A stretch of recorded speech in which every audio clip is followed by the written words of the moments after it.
मी गुलाबजामुन बनविले. गुलाबजामुन तर संपले, परंतु त्यातील पाक भरपूर शिल्लक होता, तर मी असा उपयोगात आणला. नमस्कार मैत्रिणींनो, अर्चना मसाला स्टोरीजमध्ये आपले स्वागत आहे.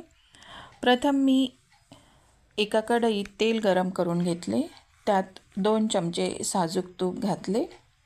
इकडे मी ब्रेडच्या स्लाईडचे 4 चौकोनी असे तुकडे करून घेतलेले आहे. इथे मी 7 ते 8 ब्रेडच्या स्लाईडचे तुकडे करून घेतले.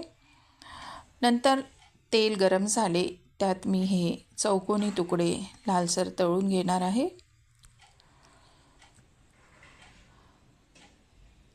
तेलामध्ये 2 चमचे तूप घातल्यामुळे पदार्थाला तुपाचा फ्लेवर येतो, कारण हे ब्रेड तळायला आपल्याला तूप भरपूर लागले असते. त्यामुळे मी तेलामध्ये 2 चमचे तूप घातले, तर ब्रेडला तुपाचा सुगंध येत आहे. हे ब्रेडचे तुकडे आपण छान लालसर क्रिस्पी तळून घेणार आहोत. हे बघा, अशा प्रकारे आपण ब्रेडचे तुकडे तळून घेतलेले आहे. इथे मी सर्व ब्रेड लालसर तळून घेतले. नंतर एका कढईमध्ये अर्धा लिटर दूध मी उकळून घेणार आहे. हे दूध आपल्याला छान उकळून घ्यायचे आहे. हे एकसारखे ढवळून घेणार आहोत, नाहीतर यात साय तयार होईल. अशा प्रकारे हे मी दूध छान उकळून घेतले.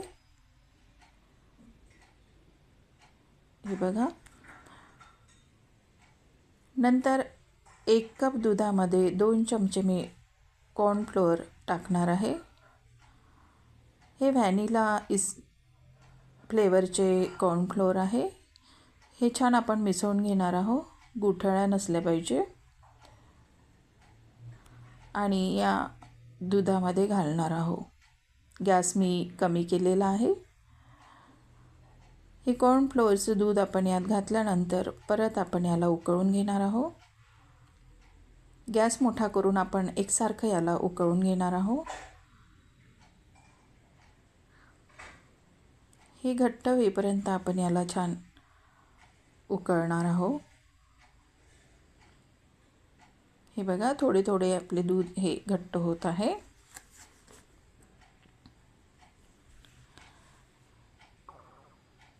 अशा प्रकारे आपले हे दूध आता इथे घट्ट झालेले आहे.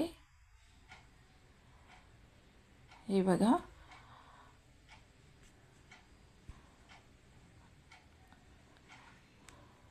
नंतर आपण गॅस बंद करून थंड करून घेणार आहोत.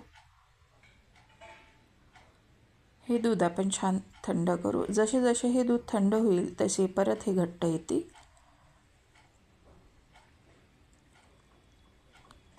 हे बघा, दूध छान घट्ट झालेले आहे आणि थंडही झालेले आहे.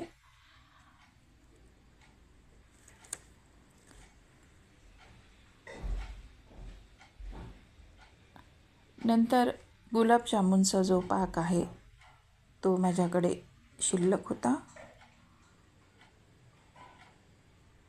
तो मी एका भांड्यामध्ये काढला. नंतर एका पॉटमध्ये मी हे तळलेले ब्रेडचे तुकडे टाकणार आहे.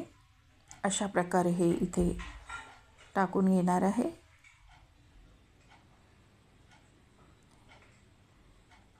हे बघा, सर्व तुकडे मी या पॉटवर टाकणार आहे.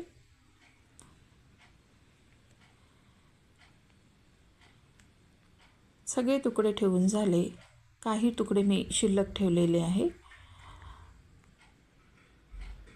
नंतर यावर गुलाबजामुनचा आपण जो पाक होता तो घालणार आहे. सर्व ब्रेडवर आपण हा पाक टाकणार आहोत.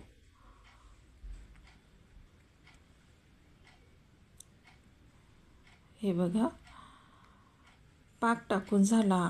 आता आपण जे दूध तयार केलेले होते कस्टर्डचे, ते आपण यावर घालणार आहोत. अशा प्रकारे आपण सर्व ब्रेडवर हे दूध घालणार आहोत. हे बघा. नंतर जे शिल्लक ठेवलेले मी ब्रेडचे तुकडे होते तळलेले, ते मी पाकामध्ये बुडवून अशा प्रकारे साईडला ठेवलेले आहे. ज्यांना हे कस्टर्डचं दूधचे ब्रेड आवडले नाही तर ते साईडचे पण छान लागतात, नुसत्या पाकाचे, ते खाऊ शकतो. आणि ते अशा प्रकारे ठेवले मी. नंतर हे मी फ्रीजमध्ये छान थंड करून घेतलेले आहे. आणि थंडगार अशी आपली ही रेसिपी तयार आहे. मुलायम सॉफ्ट अशी ही रेसिपी खायला खूपच छान लागते. एकदा नक्की करून बघा. हे बघा, छान सॉफ्ट झालेले आहे. नरम छान मुलायम अशी रेसिपी आपली तयार आहे. धन्यवाद.